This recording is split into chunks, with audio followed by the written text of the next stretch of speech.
أعوذ بالله من الشيطان الرجيم. بسم الله الرحمن الرحيم. الحمد لله وحده والصلاة والسلام على من لا نبي بعده ولا رسول بعده ولا معصوم بعده ولا أمة بعد أمتي ولا كتاب بعد كتابي. أما بعد. انتہائی واجب الاحترام، قابل صد احترام بزرگان دین، نوجوانان اہل سنت، السلام علیکم ورحمۃ اللہ وبرکاتہ۔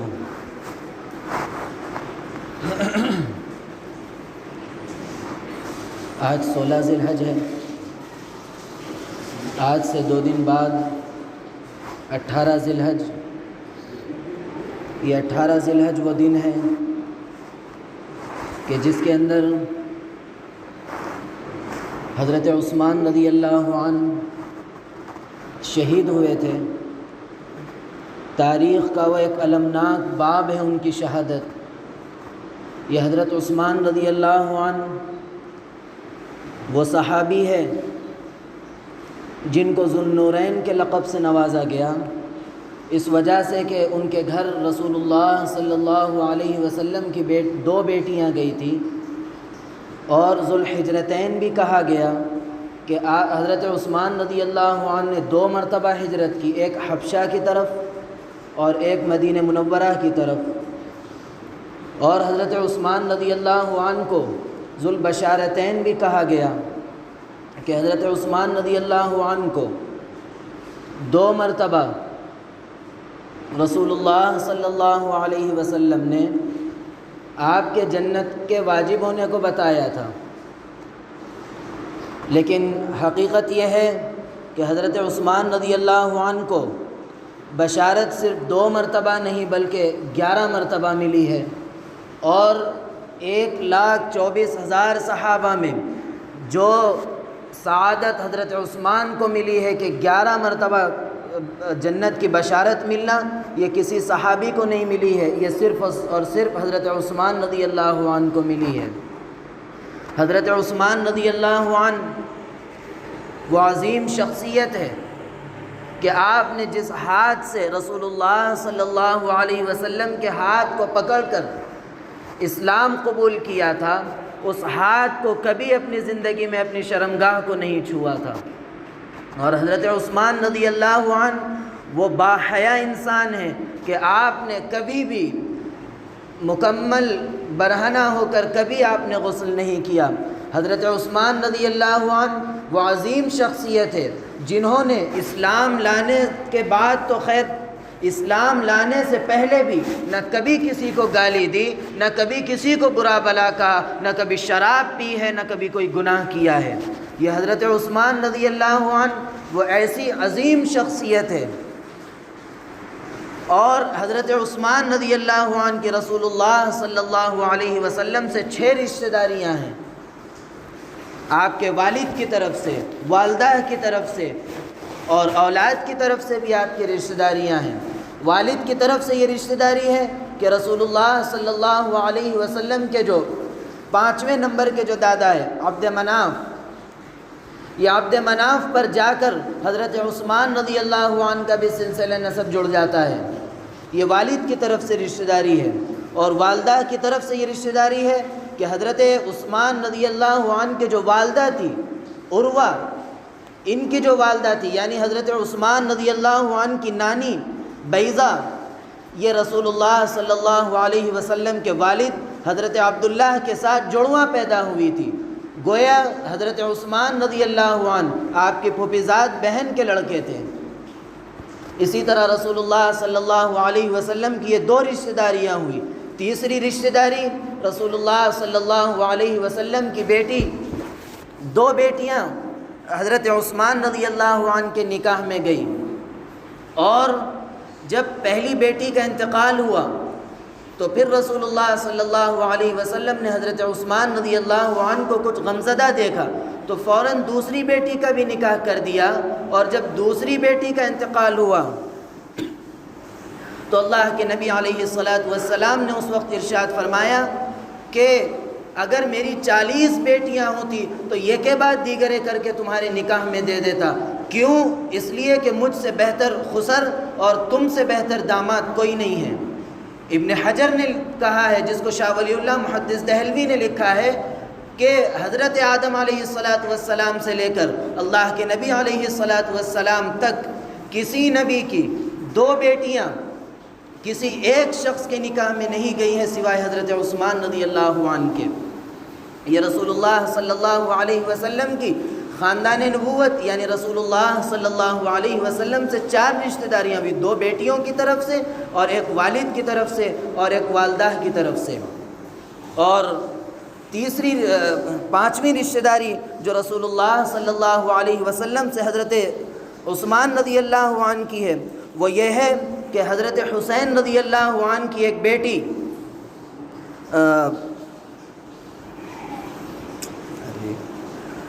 حضرت عثمان رضی اللہ عنہ کے ایک لڑکے حضرت عبداللہ ابن عثمان کی کا نکاح حضور صلی اللہ علیہ وسلم کے نواسے حضرت حسین کی بیٹی حضرت سکینہ رضی اللہ عنہا سے ہوا تھا.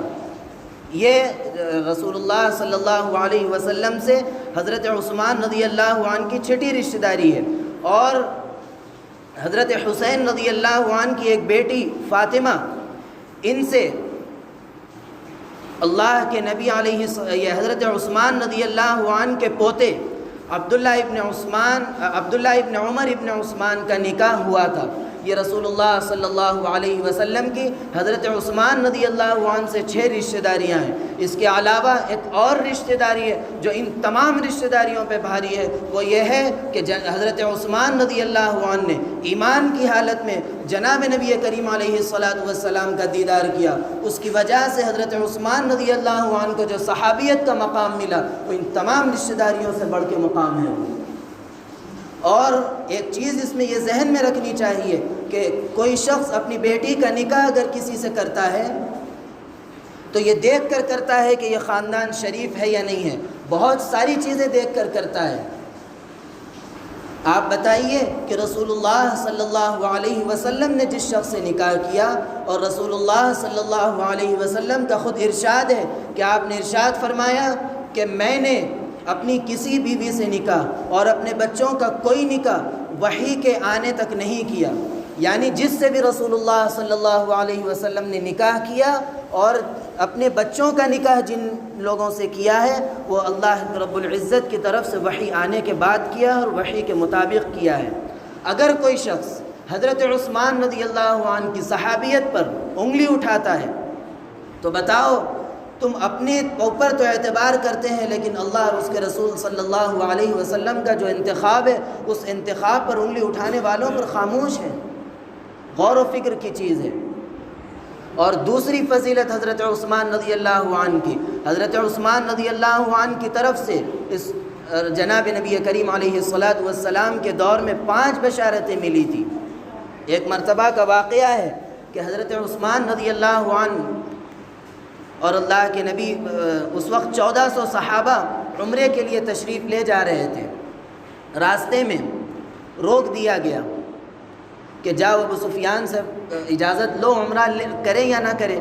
تو اجازت لینے کے لیے کہا گیا کہ حضرت عمر رضی اللہ عنہ سے کہ حضرت عمر کو جائیں اور جا کر اجازت لے کر آئیں. تو حضرت عمر رضی اللہ عنہ نے اس وقت ارشاد فرمایا کہ یا رسول اللہ، اگر میں جاؤں گا، میں مزاجاً سخت ہوں، میری وہاں سے دشمنیاں ہیں، لوگ دشمنی نکالیں گے، اس لیے بہتر ہے کہ آپ ایسے شخص کو بھیجیے نہ جن کی کفار سے بھی دشمنی نہیں ہے، مشرکین سے بھی دشمنی نہیں ہے، کفار بھی ان سے محبت کرتے ہیں ان کے اخلاق کی وجہ سے، ان کے اعلیٰ کردار کی وجہ سے، آپ ان کو بھیجیے. تو رسول اللہ صلی اللہ علیہ وسلم نے پوچھا کہ کون ہے؟ تو اس وقت حضرت عمر رضی اللہ عنہ نے ارشاد فرمایا کہ یا رسول اللہ، وہ حضرت عثمان ہیں، آپ ان کو روانہ فرمائیے. حضرت عمر رضی اللہ عنہ کی رائے پر حضرت عثمان رضی اللہ عنہ کو اللہ کے نبی علیہ السلام نے روانہ کیا. جب حضرت عثمان رضی اللہ عنہ پہنچے اور اجازت لی تو ابو سفیان نے کہا کہ اگر تم عمرہ کرنا چاہتے ہو تو ٹھیک ہے کر لو، لیکن ان سب کو اجازت نہیں مل سکتی. حضرت عثمان رضی اللہ عنہ کو روک لیا جیسا ہی حضرت عثمان کو روکا، ایک افواہ پھیلا دی گئی کہ حضرت عثمان رضی اللہ عنہ شہید ہو گئے۔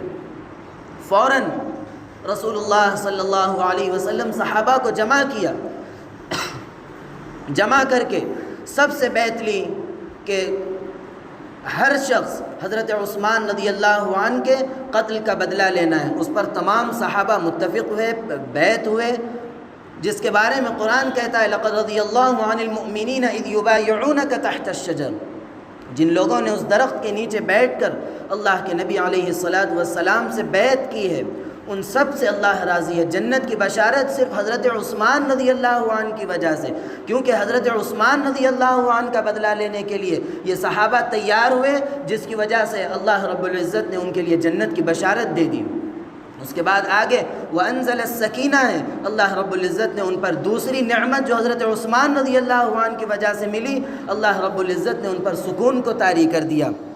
اور تیسری نعمت جو اللہ رب العزت کی طرف سے جو اس وقت ملی تھی حضرت عثمان رضی اللہ عنہ کی وجہ سے، وہ ہے فتح مکہ کی بشارت۔ وَأَصَابَهُمْ فَتْحًا قَرِيبًا، کہ ان قریب فتح مکہ ہونے والی تھی، اس کی بشارت حضرت عثمان رضی اللہ عنہ کی وجہ سے، مطلب حضرت عثمان رضی اللہ عنہ کے ایک چھوٹے سی چیز پر کہ آپ کو گرفتار کیا گیا، اس وجہ سے اللہ کے نبی نے صحابہ کو جمع کیا، تو اس پر اللہ رب العزت نے لائن سے سب سے پہلے تو ان کو جنت کی بشارت دی، صرف حضرت عثمان رضی اللہ عنہ کی وجہ سے 1400 صحابہ کو جنت کی بشارت دے دی گئی تھی۔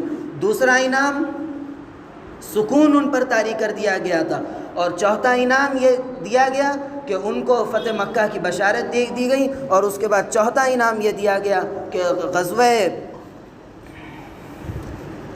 یہ جنگ حنین میں ایک مال کثیر ملنے والا تھا، اس کی بھی بشارت اللہ رب العزت نے دے دی تھی اسی وقت۔ اور پانچواں انعام یہ دیا تھا کہ ابھی اس وقت طاقت و قدرت نہیں ہے، لیکن ان قریب آپ کو طاقت و قدرت ملنے والی ہے، وہ اشارہ قیصر و کسریٰ کی فتح کا دیا گیا تھا۔ یہ حضرت عثمان رضی اللہ عنہ کی وجہ سے 5 بشارتیں ملی تھی۔ یہ حضرت عثمان رضی اللہ عنہ کی مختصر سیرت ہے۔